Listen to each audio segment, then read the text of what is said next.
Yang kelima hasad. Terakhir hasad. Bedanya iri dengan dengki apa? Kalau iri itu hanya dalam hati. Kalau dengki sudah diwujudkan dalam bentuk perbuatan dan perkataan. Ya, jadi hati-hati. Ini lebih bahaya hasad atau iri? Lebih bahaya yang hasad.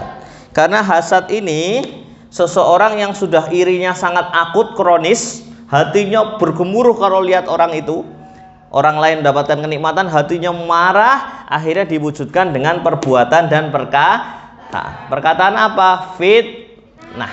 Ya, fitnah. Kemudian perkataan apa? Ghibah. Perkataan apa? Namimah. Namimah itu apa? Adu domba. Ya. Dan perbuatan dengan cara melukai atau berusaha untuk melukai secara fisik. Santri. Jadi hati-hati ya. Hasad dengki yaitu ketika ia tidak suka terhadap orang yang diberikan nikmat Allah, itu sudah ditunjukkan dengan permusuhan dan kejahatan, permusuhan ya. Baik lisan maupun perbuatan, baik kata-kata, fitnah, namimah maupun fisik, dengan tujuan menghancurkan orang tersebut. Jelaslah bahwa hasad dengki ini jauh lebih berbahaya daripada iri. Nah, santri, contohnya adalah Qabil membunuh siapa? Habil. Itu dua-duanya anaknya Nabi siapa? Adam alaihissalam. Awalnya karena apa? Hasad atau dengki. Naudzubillahi min dzalik. Nah, maka dari itu santri, sebelum tidur kita disuruh Allah untuk membaca 3 surah. Surah apa? Al-Ikhlas, Al-Falaq, An-Nas. Dan juga ayat apa? Kursi. Kenapa surah Al-Ikhlas, Al-Falaq, An-Nas? Ya. Sekarang santri baca surah Al-Falaq, Ustadz mengartikan. Ya, 1, 2, 3. Bismillah.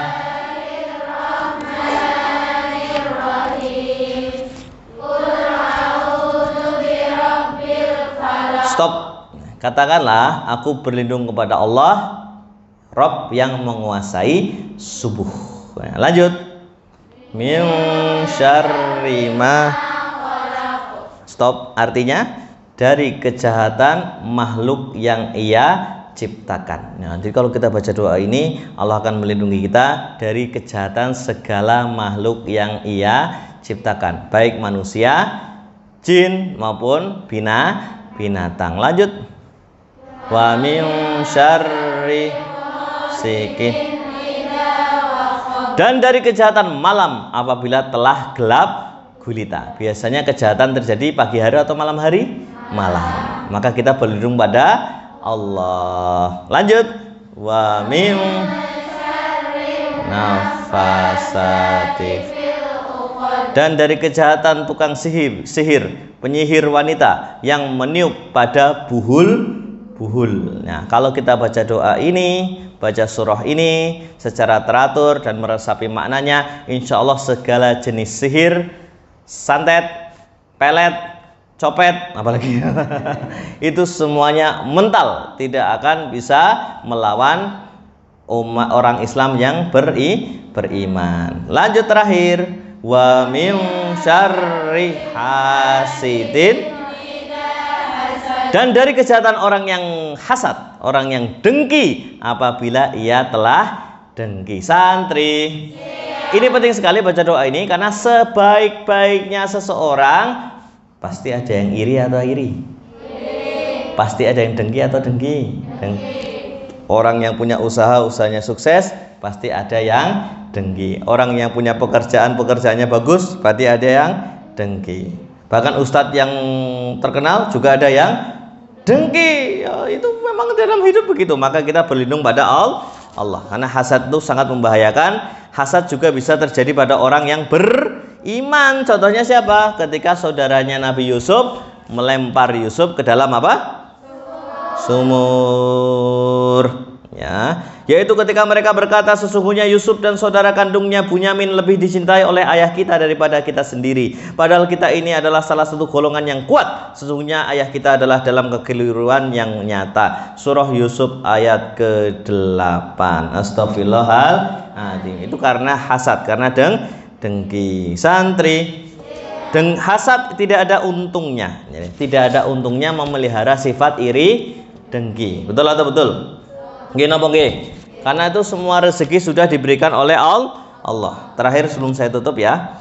Apakah mereka yang membagi-bagi rahmat Tuhanmu? Kami telah menentukan antara mereka penghidupan mereka dalam kehidupan dunia, dan kami telah meninggikan sebagian mereka atas sebagian yang lain beberapa derajat, agar sebagian mereka dapat mempergunakan sebagian yang lain, dan rahmat Tuhanmu lebih baik dari apa yang mereka kumpulkan. Al-Quran Surah Az-Zukhruf ayat 32. Subhanallah. Santri, terakhir saya tutup dengan cara mengatasi hasad. Apa? Cara mengatasi penyakit hasad atau dengki. 1. Pertebal iman dan rasa yakin pada takdir Allah. Apa santri? Pertebal iman. Ya. Jadi semua takdir Allah itu baik. Nggih napa nggih? La yukallifullahu nafsan illa wus'aha. Allah tidak membebani seseorang melainkan sesuai kemampuannya. Ngerti nggih?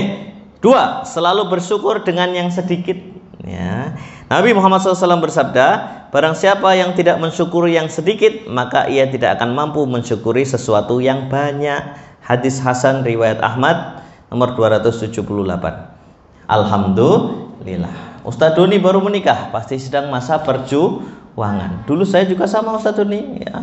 Belum punya rumah, belum punya kendaraan, belum punya apa-apa ya. Semuanya dimulai dari nol ya. Barang siapa yang mensyukuri yang sedikit, maka dia akan mensyukuri yang banyak. La in syakartum la azidanakum wa la in kafartum inna adzabillah syadid. Jika engkau bersyukur, maka Allah akan menambah nikmatnya padamu. Insyaallah nanti Ustadz ini bisa membeli rumah cash tanpa riba. Allahumma amin. Wa la in kafartum inna adzabillah syadid. Akan tapi jika engkau kufur, sungguh azab Allah amat pedih ya. Naudzubillahi min dzalik ya. Jadi kita harus bersyukur ya. Yang ketiga, selalu memandang orang yang di bawahnya dalam masalah dunia. Kalau dalam masalah dunia, lihat ke bawah, jangan lihat ke atas ya. Itu agar tidak ada penyakit apa? Hasad ya.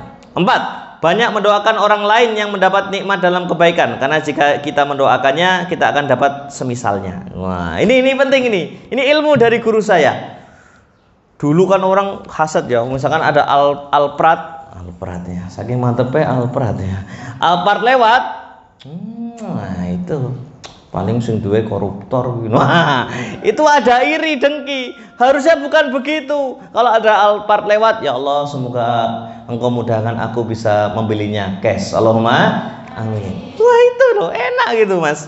Ya Rasulullah SAW bersabda, ya untuk dakwah bukan untuk gaya-gayaan ya.